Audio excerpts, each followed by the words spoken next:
अक्टूबर 2021 में यूएस की congressional research services ने एक रिपोर्ट जारी की और उसमें यह बताया कि दुनिया के कौन कौन से देश इस समय हाइपरसोनिक प्रोग्राम को आगे बढ़ा रहे हैं, जिसमें कई सारे देशों का जिक्र किया गया। साथ ही चाइना के उस हाइपरसोनिक टेस्ट का भी जिक्र किया गया, जिसमें यूएस की एजेंसीज ने यह कहा कि चाइना ने एक हाइपरसोनिक मिसाइल का परीक्षण किया है, जिसने अपना मिशन पूरा करने से पहले पृथ्वी का एक पूरा चक्कर लगाया और उसके बाद जाकर अपने टारगेट की ओर बढ़ी। लेकिन दोस्तों, यहाँ पर सबसे बड़ी बात थी भारत का नाम आना। सीआरएस की रिपोर्ट में कहा गया कि भारत भी हाइपरसोनिक प्रोग्राम को बहुत तेजी से बढ़ा रहा है, जिसमें इस बात का जिक्र किया गया था कि भारत रशिया के साथ कोलैब करते हुए ब्रह्मोस 2 नाम की एक हाइपरसोनिक क्रूज मिसाइल को डेवलप कर रहा है, जो कि 2024-25 में प्रोडक्शन में जा सकती है। यानी बहुत ही कम समय बचा है, 2022 तो ऑलमोस्ट आ ही गया है, जिसकी स्पीड उन्होंने बताई थी 7 मैक, और ऑब्वियसली 7 मैक इसकी स्पीड होने वाली है। इसके अलावा सीआरएस की रिपोर्ट में यह भी कहा गया था कि इंडिया खुद अपने खुद के बूते भी एक हाइपरसोनिक मिसाइल को डेवलप कर रहा है, जिसमें HSTDV का जिक्र किया गया। इसी के साथ साथ यह भी बताया गया कि इसके 2 टेस्ट इंडिया ऑलरेडी कर चुका है, जून 2019 में और सितंबर 2020 में।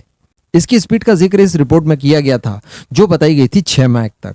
उसके बाद दोस्तों, यकीन मानिए, पूरी दुनिया में भारत की मिसाइल प्रोग्राम का डंका बजने लगा, क्योंकि आप सभी लोग जानते हैं कि फ्यूचर वॉरफेयर के लिए इस समय हाइपरसोनिक मिसाइल डेवलप करना बहुत ज्यादा जरूरी हो जाता है। जहां पर हमारा सबसे बड़ा दुश्मन चाइना इस समय अगर हाइपरसोनिक प्रोग्राम को आगे बढ़ा रहा है, उसमें काफी हद तक कामयाबी भी पा चुका है, तो ऐसी परिस्थिति में भारत के लिए बहुत ही ज्यादा अनिवार्य हो जाता है कि इस कार्यक्रम को 2x स्पीड से बढ़ाया जाए।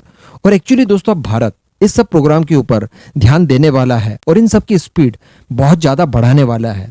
रिसेंटली दोस्तों, हमारे रक्षा मंत्री राजनाथ सिंह ने एक प्रोग्राम को संबोधित करते हुए ये कहा कि अब भारत को फ्यूचर वॉरफेयर की तैयारियों में जुट जाना चाहिए। इसके लिए सबसे ज्यादा जरूरी उन्होंने बताया हाइपरसोनिक क्रूज मिसाइल को, और ये भी कहा कि सभी ने मिलकर एक साथ इसके ऊपर तेजी से काम करना चाहिए। मैं आपको बता दूं कि यह कार्यक्रम था भविष्य की तैयारी, इसका नाम ही था भविष्य की तैयारी, और ये DRDO भवन में आयोजित किया गया था। अब आप जानते ही होंगे कि हम लोग हाइपरसोनिक कार्यक्रम के ऊपर काफी समय से काम कर रहे हैं और काफी हद तक हमें कामयाबी मिल भी चुकी है। अभी इस तरह से बयान आ जाना रक्षा मंत्री का कहीं ना कहीं इस बात का इशारा है कि हम लोग डेफिनेटली इस काम को और तेजी से करने वाले हैं, ताकि हम जल्दी से जल्दी अपने लक्ष्य की ओर बढ़ सकें।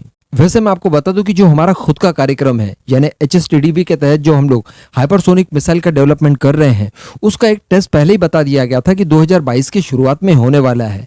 लेकिन अभी रिसेंटली कुछ नोटम जारी किए गए हैं, जिसमें मैंने बताया था आपको लास्ट वीडियो में कि संभवतः हो सकता है कि हाइपरसोनिक मिसाइल का यहाँ पर हम लोग टेस्ट कर ले, यानी जो हमारा HSTDV है उसका कोई परीक्षण हम लोग यहाँ पर कंडक्ट कर सकते हैं। अगर ऐसा होता है तो ये हमारी प्रगति में एक और नई कड़ी जुड़ जाएगी। तो आई होप कि भारत का DRDO उम्मीदों के हिसाब से काम करे, जितनी स्पीड चाहिए इस समय हमें, उतनी स्पीड से, उतनी मेहनत से, उतनी लगन से काम करे, और सरकार भी जितना फंड वगैरह इसके लिए चाहिए वो प्रोवाइड करवाए। उसके बाद तो DRDO बाकी कैपेबल है, पूरी उम्मीद है हमें और पूरा विश्वास भी है उनके ऊपर। इस पूरे मुद्दे पर दोस्तों आपका क्या मानना है?